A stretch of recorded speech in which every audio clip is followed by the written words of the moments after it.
اعوذ باللہ من الشیطان الرجیم بسم اللہ الرحمن الرحیم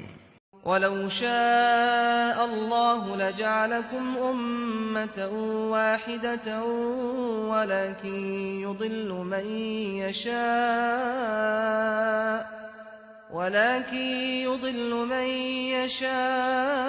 وَيَهْدِي مَن يَشَاءُ وَلَتُسْأَلُنَّ عَمَّا كُنتُمْ تَعْمَلُونَ۔ اگر اللہ چاہتا تو تم سب کو ایک ہی امت بنا دیتا، مگر اس نے تمہیں اختیار دیا ہے، اس لیے اب وہ جس کو چاہتا ہے اس کے برے استعمال کی وجہ سے گمراہ کر دیتا ہے، اور جس کو چاہتا ہے اپنے قانون کے مطابق ہدایت بخشتا ہے۔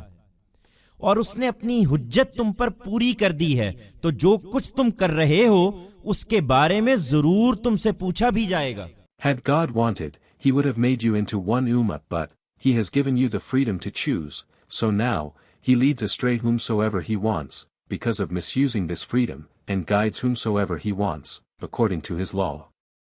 And He has conclusively communicated the truth to you, so you will also certainly be asked for whatever you are doing.